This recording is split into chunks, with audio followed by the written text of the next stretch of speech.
Panie, proszę, daj nam mleko dla mojej córeczki, proszę. Odwal się, idź do ojca tego bachora. Daj to dziecko no wychowanie, po co mu taka matka? Skąpek gnoje, w dupie mam wasze rady. Kasa, dajcie kasę. No już! Albo jej poderżnę gardło.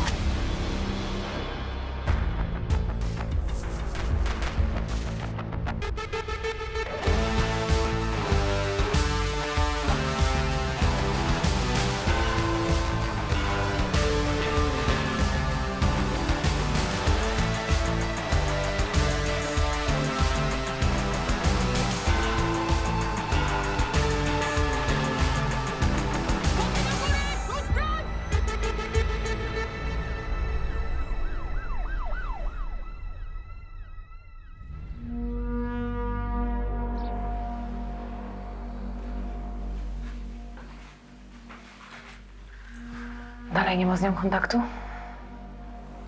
Na sorze lekarz zrobił obdukcję. Ma rany na całym ciele. Stare, nowe. Ktoś ją regularnie bił, torturował, przypalał papierosami. No ale powiedziała cokolwiek, wiemy chociaż jak się nazywa? Nic. Zero kontaktu, zero dokumentów. I na dodatek jest pod wpływem narkotyków. W bazie też jej nie ma. Jak jej zabieraliśmy dziecko, w ogóle nie zareagowała. Nawet na nie nie spojrzała. Może nie jest jej. Może wiesz, podrzucili jej dzieciaka i wrzucili na ulicę, żeby więcej zarabiała. Wiesz jak to działa. Lekarz stwierdził, że to niemowlę jest niedożywione, odwodnione. I też pod wpływem narkotyków. Boże. Dzieciak ma tylko 3 miesiące. Facet ze sklepu nieopodal miejsca, w którym żebrała, mówił, że ona tam przychodziła codziennie od jakiegoś tygodnia. Kręciła się, zaczepiała ludzi przez cały dzień, a potem znikała. Dobra, pogadam z nią. Nie, ty sprawdź monitoring. Zobacz, z kim rozmawiała, może ktoś ją obserwował. Zresztą, co ja ci będę tłumaczyć? Ja z nią pogadam.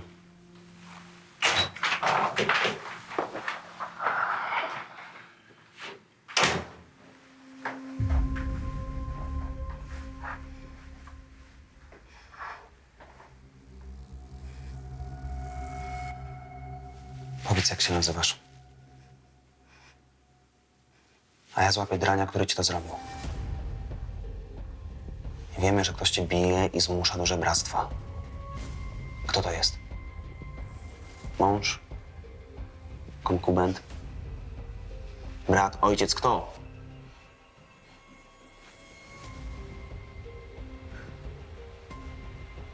Dziewczyno.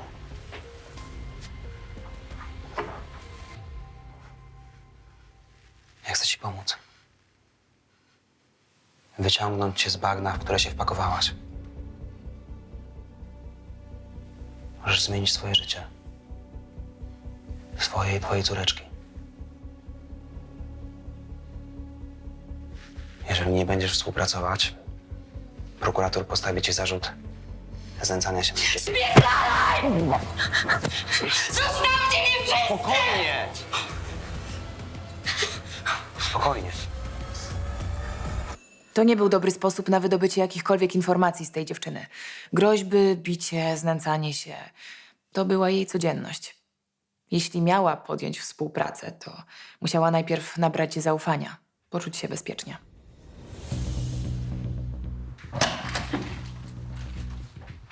Nie tędy droga, Bercyn. Nie już u ojca. Nieważne. Ustaliłaś coś? Popatrz. To jest nagranie z monitoringu z tego sklepu. Dzwoniłam tam, rozmawiałam z właścicielem i faktycznie widywał tę kobietę od tygodnia. Jego żona chciała jej pomóc, ale ona się zmyła, jak pojawił się facet, który zabierał od niej hajs codziennie. Okej. Wiemy, jak wygląda? Ciemne ubranie, kaptur na głowie. Czyli nie do rozpoznania. Nie, ale 2 dni temu podjechał furą. Popatrz.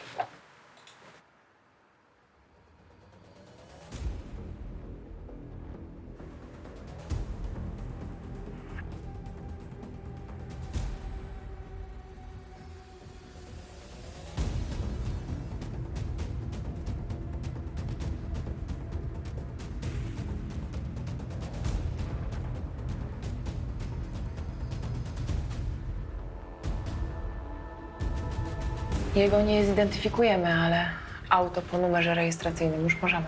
No i świetnie, działka. Wrzuć te numery na Magiel i wyślij mi wyniki.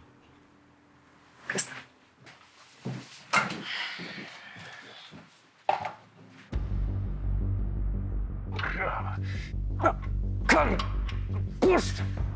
Jedną ręką się można po dupie podrapać. Dzień dobry. Sierżant Adrianna Majcher, komisarz Maksymilian Byrcyn. Na co was pierwszy raz na oczy widzę? Czego chcecie? Pani jest właścicielem samochodu o numerach rejestracyjnych NG 84239? Bo co? Mandat mi chcecie wystawić? Osobiście? To jakaś nowa usługa z dostawą do domu? Nie chodzi o mandat, tylko mamy sprawę o zmuszanie do żebractwa. Oj, się zaczyna. Czeski film, jak to z wami. Do czego zmuszanie? I co do cholery wspólnego z tym ma moja fura? Mężczyzna, który prowadził samochód o tych numerach, jest podejrzany o znęcanie się i zmuszanie do żebrania.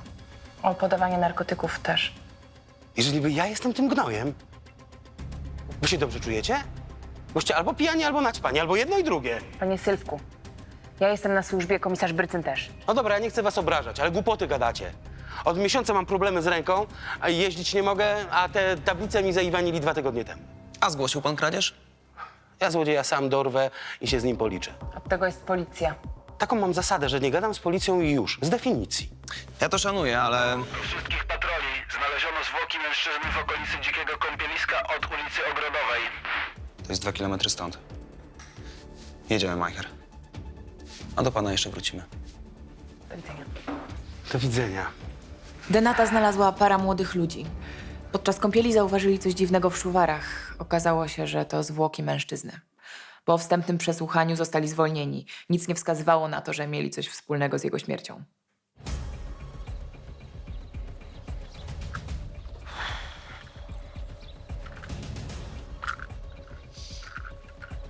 Co?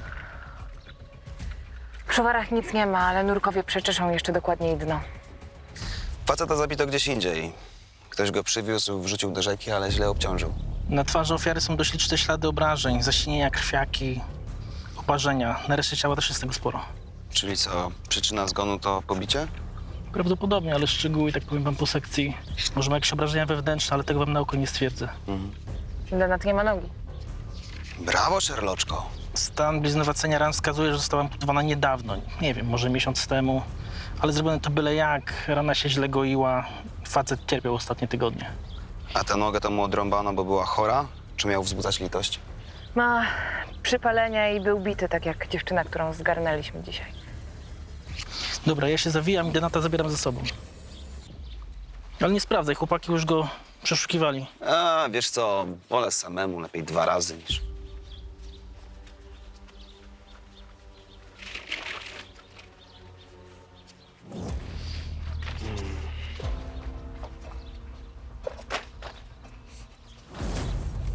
Aha, Co? karta microSD. No w bójcie to się przypadkiem raczej nie znalazła. Dobra, Majcher, leć na firmę, wrzuć odciski palców Denata na AFIS. Może coś wyskoczy, ja tutaj się jeszcze rozejrzę, wiesz, bo widzę, że chłopaki fuszerę odwalili.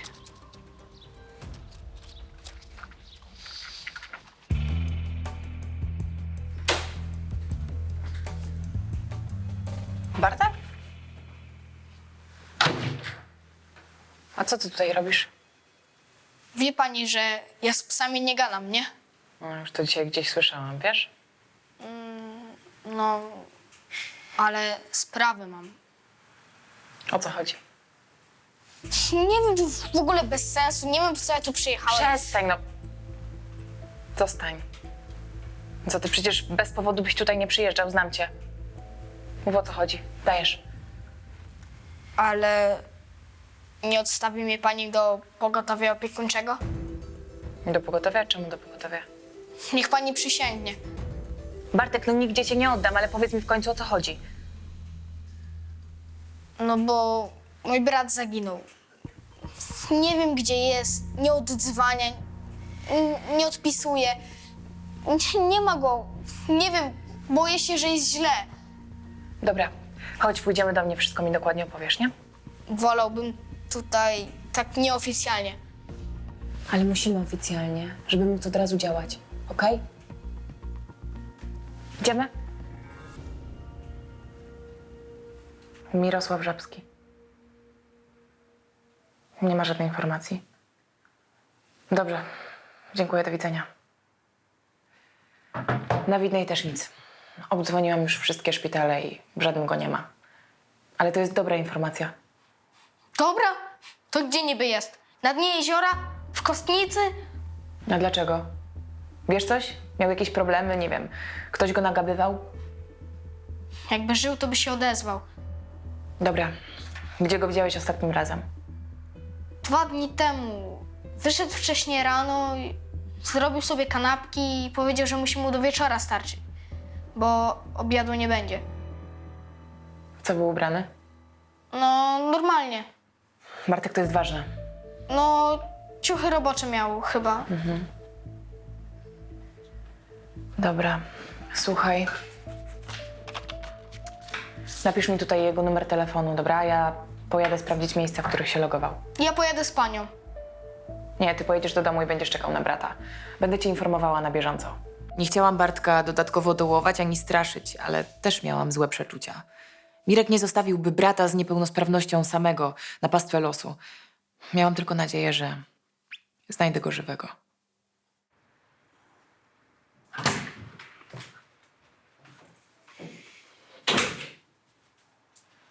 Mamy identyfikację tego denata z nad rzeki. To Szymon Dąbrowa. Notowany za drobne kradzieże, napaść na kiosk, niepłacenie alimentów. Ostatnie miejsce pobytu Gdynia. Czyli co? Na Gorczaku na gościnnych występach? Nie jest tu zameldowany. Nie mamy miejsca zamieszkania, także myślę, że to bezdomny. Bezdomny. Ubity, przepalany, z urąbaną nogą. Słuchaj, było coś na tej karcie pamięci z buta? I jeszcze ta żebraczka z dzieckiem na ręku. Oboje mieli wzbudzać litość. Było tam coś czy nie? W Indiach żebracy sami się okaleczają. Albo są okaleczani, żeby zarabiać więcej kasy. Tam są całe gangi, które na nich żerują. Bercyn, co tam było? I tutaj też jest ktoś, kto ich zmusza do tego procederu. Wykorzystuje ich chorobę, jakiś inny życiowy syf. Powiesz mi? A co ja ci będę gadać? Sama zobacz.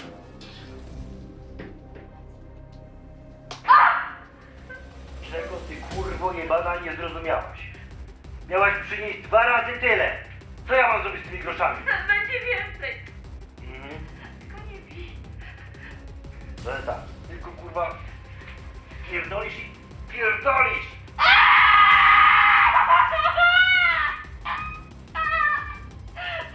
Zostaw mnie! Masz zarabiać! Z bachorem powinnaś wyciągnąć co najmniej 5 razy tyle. A ty co? Hej, a może ty mnie robisz na kasę? Nie! Nie! Przysięgam! Co za bydlak.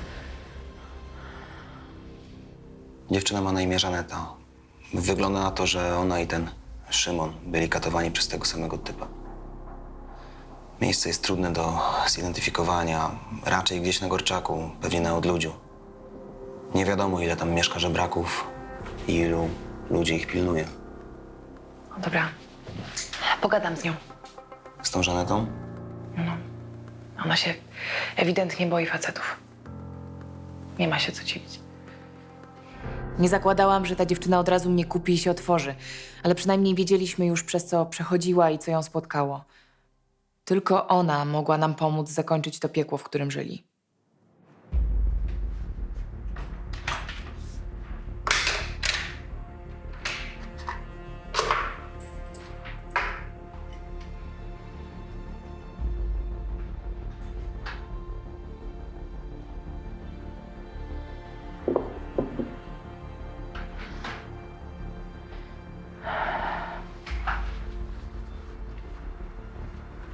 Przyniosłam herbatę. Nie wiedziałam, czy słodzisz.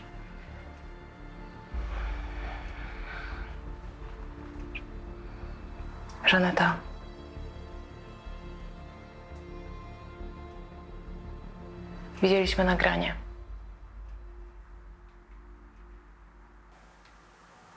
Widziałam, jak cię bił. Katował. Jak cię przypalał papierosem. Pozwól nam znaleźć tego psychola.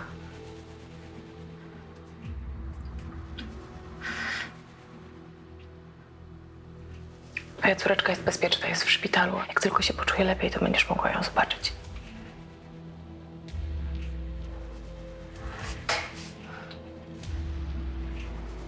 Ona nie jest moja.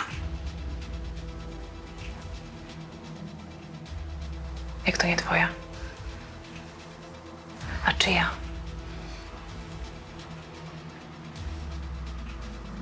Oddajcie ją komuś. Zabierzcie. Oddam dziecka.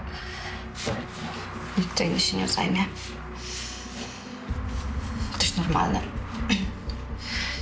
Żaneta, czyje to jest dziecko? Powiedz mi, kto jej daje narkotyki? Kto jest jej matką? Nie ma matki.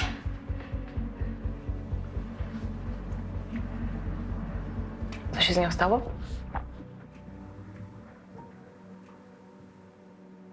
Oksana przyjechała z Białorusi. Była w ciąży.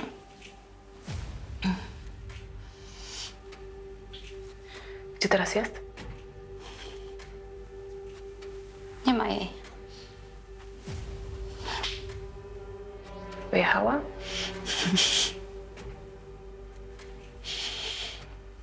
Przynajmniej jej już nie bije. Nie musi znosić tego wszystkiego.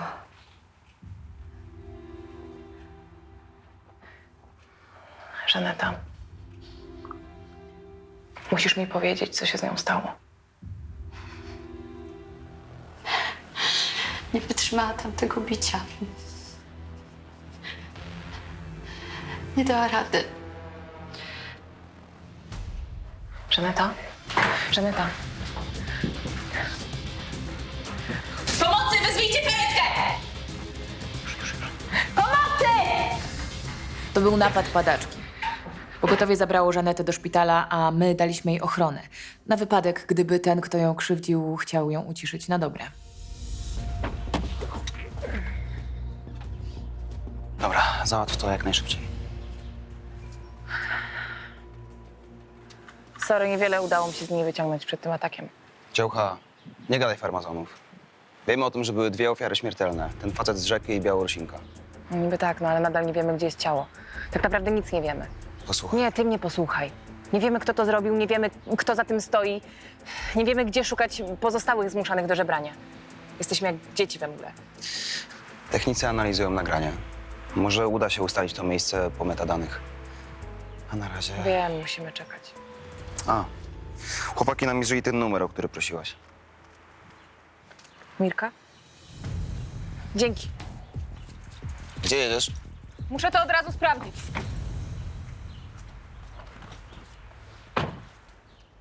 To było miejsce ostatniego logowania telefonu Mirka, brata Bartka.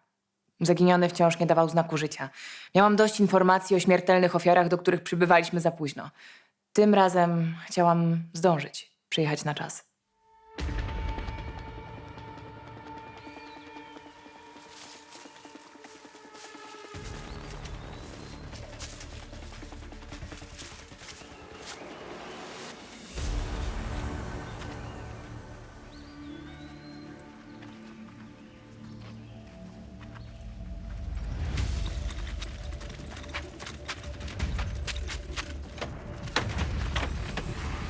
Mirek. 00, zgłoś się. Jestem, szóstka. Ciśnijcie karetkę, mam tutaj rannego chłopaka, jest nieprzytomny. Podejrzewam uraz głowy. Wyślę wam pineskę, pospieszcie się. Przyjąłem. Mirek, trzymaj się, słyszysz? Bartek na ciebie czeka, trzymaj się. Po podładowaniu telefonu Mirka udało mi się go odpalić. Na podstawie SMS-ów od faceta, który zatrudniał Mirka na czarno na budowie, ustaliłam jej adres.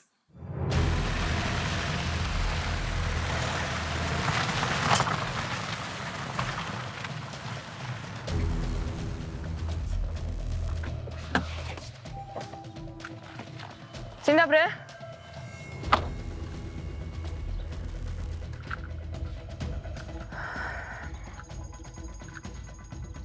Mirosław Żabski, zna pan tego chłopaka? Nie kojarzę gościa, jestem tu pierwszy dzień. Aha. A szef gdzie? Pojęcia nie mam. Może po materiały pojechał?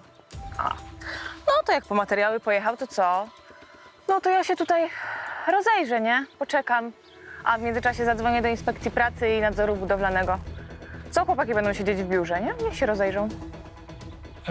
To może ja zadzwonię po szefa. Super pomysł.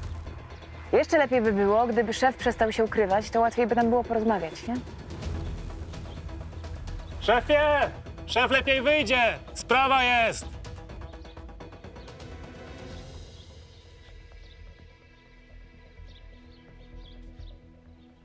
Dzień dobry.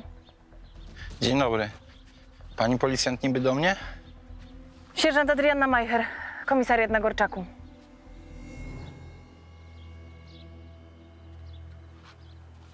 Mirosław Żabski. Znaleźliśmy go pobitego i nieprzytomnego. Chłopak tutaj pracował. Kto? Mirek? Był jeden dzień w pracy, potem robotę olał. Tak? To ciekawe, bo mnie się wydaje, że był tutaj wypadek i chłopaka ktoś stąd wywiózł. Kto? Nie wiem, to się okaże. Koledzy sprawdzają odciski palców z auta Mirka. Jak na moje oko, to będą pana odciski. Pani sierżant, pani sobie chyba żartuje. Wie pan, ile grozi za nieudzielenie pomocy rannemu? Do 3 lat. Do tego praca na czarno, no i co? Myślę, że parę rzeczy jeszcze tutaj by się znalazło, nie? I ja mam za to wszystko beknąć? Ja tylko wykonuję polecenia. Nie jestem właścicielem tego bajzlu. Ja tylko stawiam tu ściany. I to jak najtaniej. Deweloper tak sobie życzy. Niech mi pan nie opowiada takich bajeczek, no bo się zaraz rozpłaczę, no. Co tu się stało? No, słucham. Ja pierdolę. Kobieto. We wtorek trochę popadało. A ten Miruś, sierota jedna, w tych swoich dziadowskich butach wywinął orła i uderzył głową o metalowe pręty. No to się chyba w takim wypadku wzywa karetkę, prawda? Spanikowałem trochę. Wiedziałem, że byłyby kłopoty, no więc go wywiozłem. Zostaje pan zatrzymany. Ręce. Gdzie on jest? Ja się z nim dogadam. Człowieku, ty się lepiej módl, żeby on przeżył. Idziemy.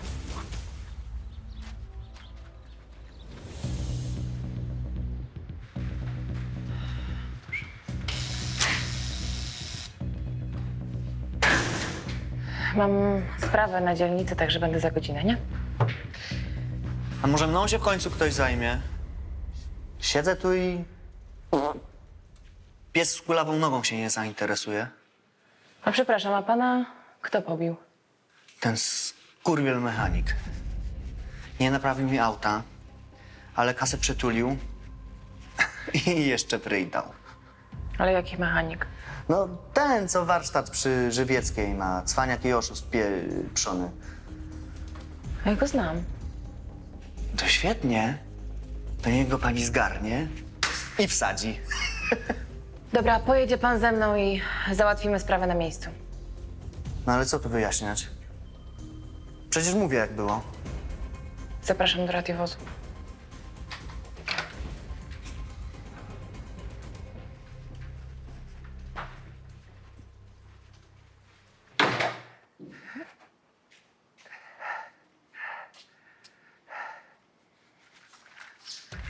Masz przesrane, gnoju.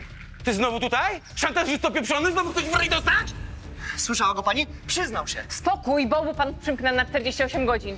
Panie Sylwku, pan Natan twierdzi, że zapłacił, a pan samochodu nie naprawił i co więcej nie oddał. A ja twierdzę, że auto naprawiłem, ale nie wydałem. A w ryj przywaliłem, bo się kapusiowi należało. Pójdziesz siedzieć, ćwoku. Na bambus banany prostować o przymurze! Panie Sylwku, czyli pan naruszył nietykalność cielesną i pan się jeszcze do tego przyznaje, tak? A ja mam tutaj wszystko nagrane. I co, kopara opadła, co? Nikt mi tutaj nie da wciula robić. No to ciekawe, a klienci wiedzą, że pan nagrywa? Mój warsztat, moje zasady. A pani dzielnicowa teraz patrzy i słucha, bo ze dźwiękiem będzie.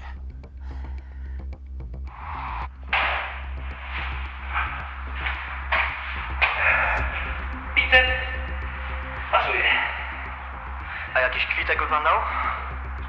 A z kwitkiem będzie 750. Nie ma mowy. Z kwitkiem dalej będzie 500. Pan decydujesz. Z paragonem 750, bez paragonu 500.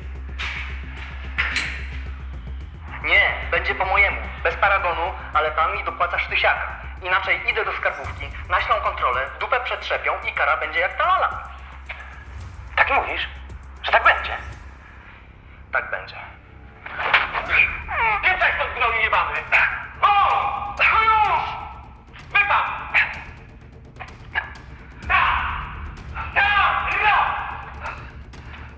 No to teraz pożałujesz, świrze. No świetnie, no to się panowie dobraliście. Brawo, brawo. Pan odpowie za próbę wyłudzenia, tak? A pan, pani Sylwku, za naruszenie nietykalności cielesnej. No niestety.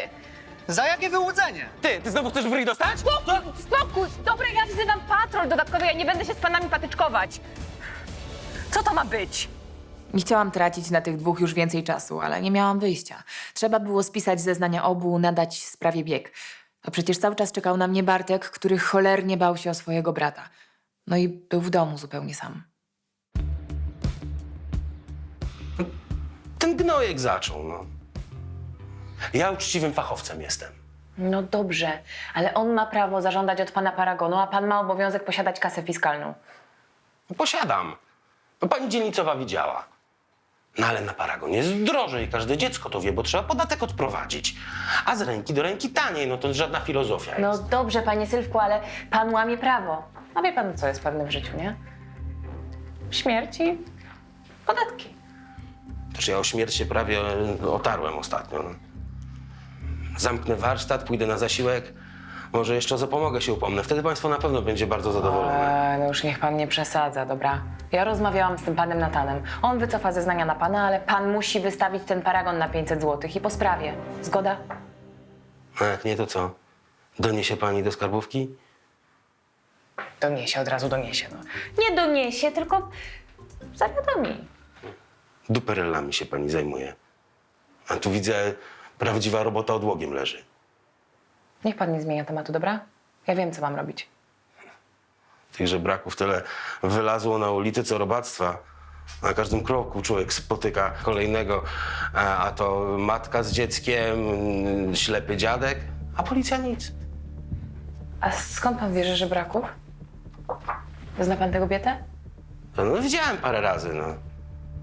No, ale oni zaczepiają ludzi, ale nic z tego nie mają. A ci, co ich wysyłają na te żebry, to na pewno już podatków od tego nie płacą.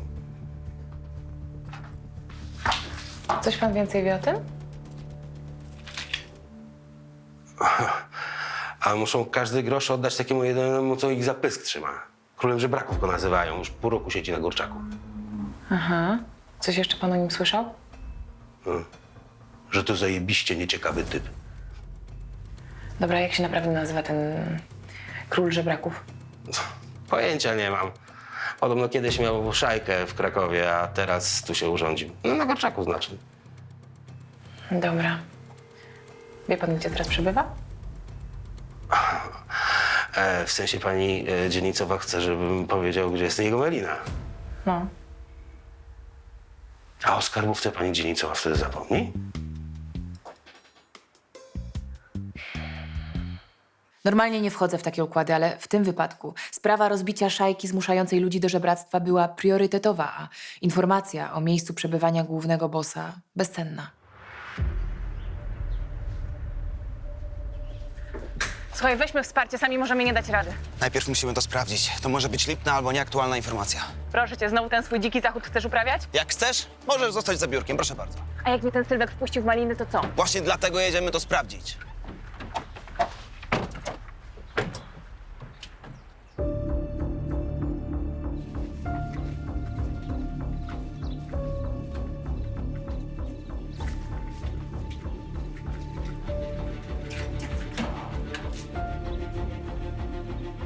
Słabo widać, ale są tutaj jakieś garnki, materace.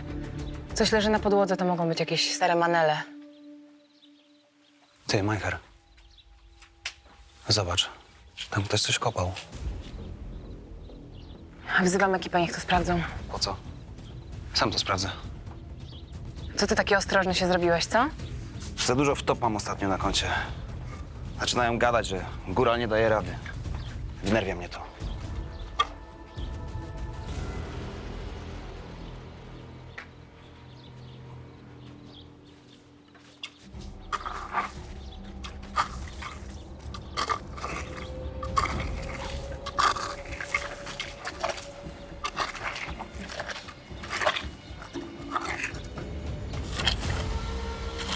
Kuca, fuks.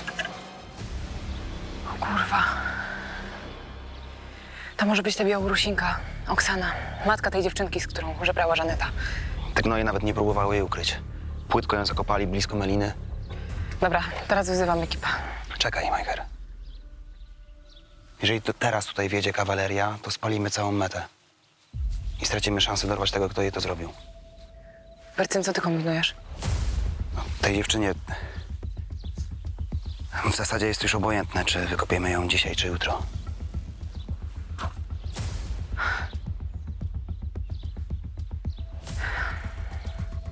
Ale co, myślisz, że tutaj wrócą? Chcesz się na nich zaczaić? A masz lepszy pomysł? Nie miałam lepszego pomysłu. Ginęli ludzie. Ich życie nie było żadną wartością dla tego, kto ich zmuszał do niewolniczego żebrania. Trzeba było jak najszybciej zakończyć ten proceder, nawet wbrew moim zasadom. Szlak by to. Chyba ją zakopali i zmienili metę. To by było logiczne. Dobra, wzywam patologa, techników i prokuratora. A byliśmy tak blisko. Myślę, że spóźniliśmy się po prostu kilka dni. Czekaj. Słyszysz?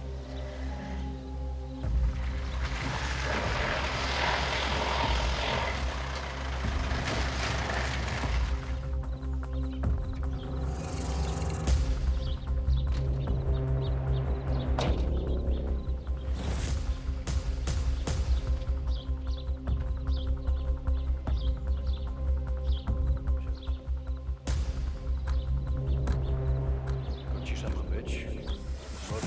Tak?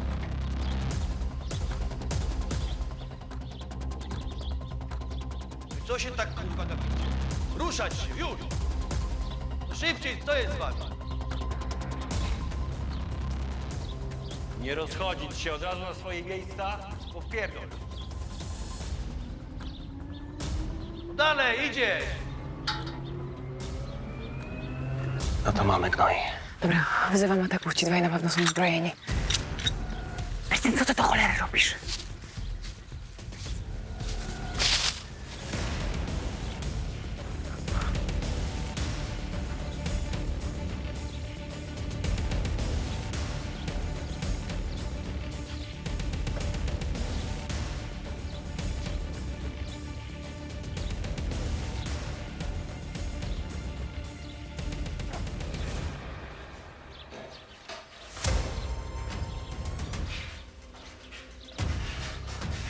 Żryć, wysrać się i spać.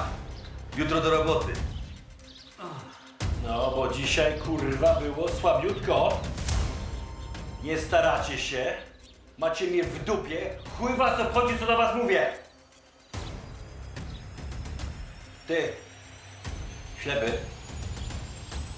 Mamy do pogadania. Nie, proszę, nie. To ty kurwa. Ruszaj się. Specjalne Zostaw mnie, zostaw mnie, błagam. Wstawaj! Nie. Dawaj, chodź, kurwa. Dziadu. Rusz się.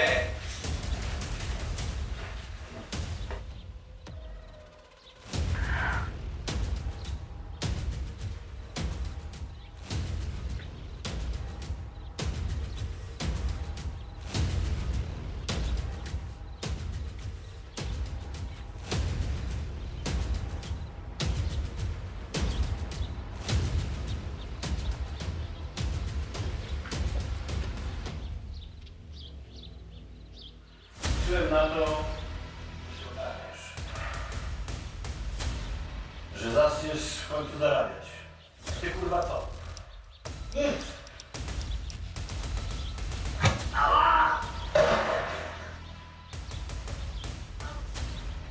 Szefie, ja może gdzieś chowa kasę. Okradasz króla w szarżu?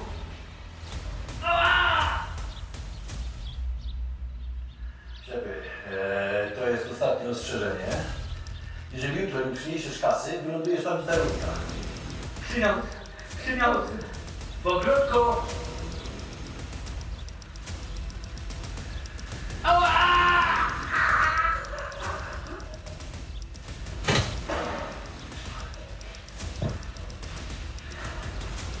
Najpierw wchodzimy.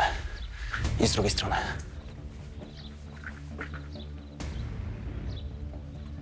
Mówię, co?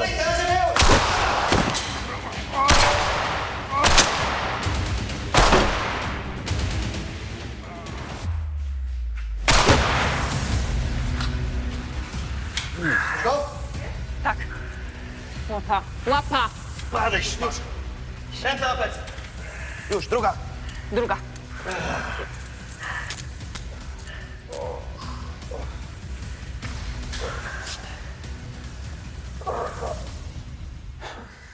Żyje.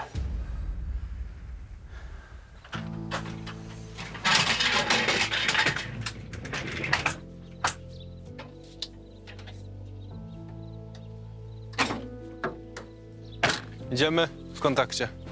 Jasne.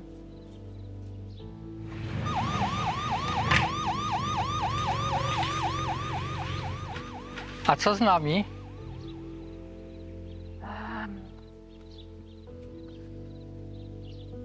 Zabierzemy was na komisariat. Złożycie zeznania. Ale my nie mamy nic do powiedzenia. Nie? A nie musicie nic wyjaśnić o tych pobiciach, okaleczeniach, o morderstwach? Pani, co tu wyjaśniać? Wszyscy popaprańcy życiowi jesteśmy. Król miał nam pomóc. Chyba w dostaniu się szybciej na tamten świat. To, że jesteście... To, że wam nie wyszło w życiu, to nie znaczy, że można was traktować jak bydło. Wchodzimy. I co mi, chuju, zrobisz? Zamkniesz do paki? To mi wszyscy z ręki jedzą. Stul pysk. Jutro wyjdę. Zawsze wychodzę. Taki pewny jesteś? Obie? Jeszcze przejdziemy kawałek.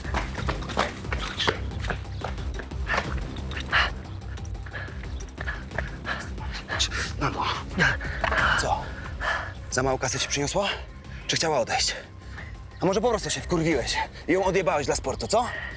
Spierdalej, nie będę się tłumaczył. Ona miała małe dziecko, skurwysynie.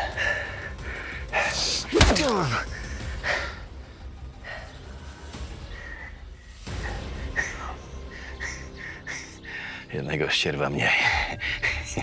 A to nie Bachar. Taki sam wrzut, jak i jego matka. Zginiesz w pierdlu. Żaden kumpel ci nie pomoże. Przysięgam. Za krótki jesteś, żeby mi grozić.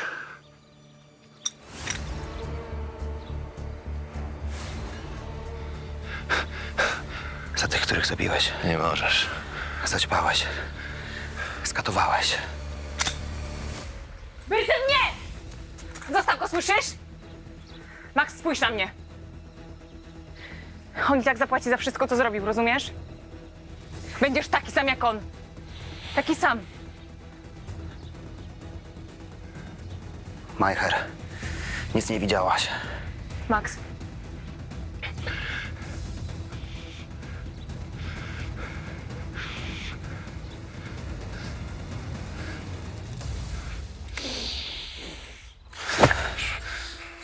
Będziesz żyć. I odpokutujesz wszystko. Każdego, kogo skrzywdziłeś. Każdą kobietę, każde dziecko, każdego staruszka. Przekonasz się, że jestem na ciebie za krótki, fiucie.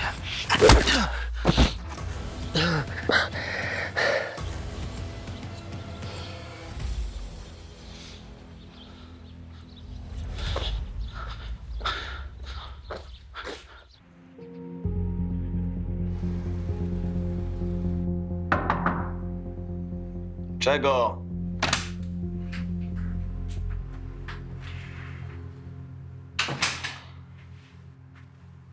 Przyszłam sprawdzić, czy wszystko u ciebie... Gra i bucy. Coś w ten deseń. Wczoraj było kiepsko, nie? Odreagowałem w nocy, ale teraz jest gorzej. Chociaż może w sumie to i dobrze. Nie drąż, Majcher. Nie pytaj. Słuchaj, ja wzięłam kilka dni wolnego, to może tobie też by się przydało, co? Przepraszam, to jest jakaś propozycja? Jezu, nie. Czyli to nie była propozycja? Na razie. Gdzieś wyjeżdżasz? Pochillować? Nie zupełnie.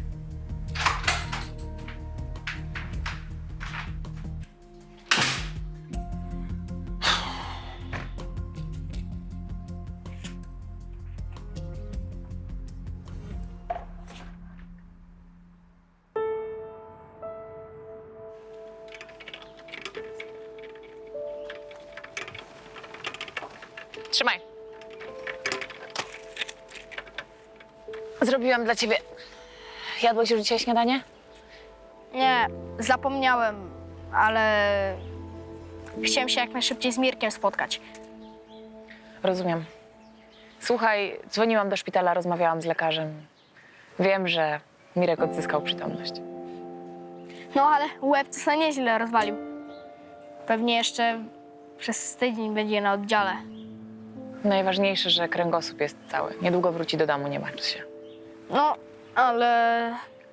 Ale co? No jak ja wytrzymam tydzień w pogotowiu opiekuńczym? Przecież tam nawet podjazdu nie mają. Będę siedział jak ten osioł w 4 ścianach. Przecież ja tam zwariuję.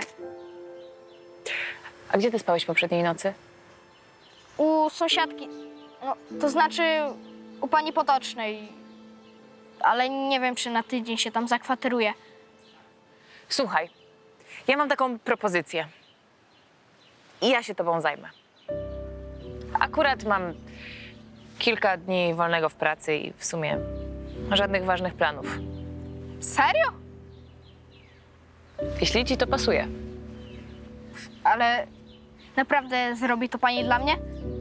Obiecałam, że nie zadzwonię po pogotowie opiekuńcze, to muszę dotrzymać słowa, nie?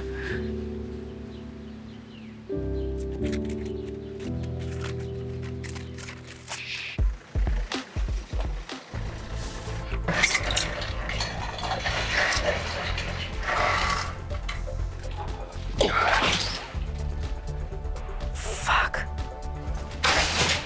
Widziałaś to? Serce. Ktoś je wyciął, potem język. Znaleźliście ją? Tak, znaleźliśmy. To musi być ten sam sprawca. Przyczyna zgonu? Musisz czekać, kolejka jest. A co pani taka zasadnicza? A co pani taka ciekawska?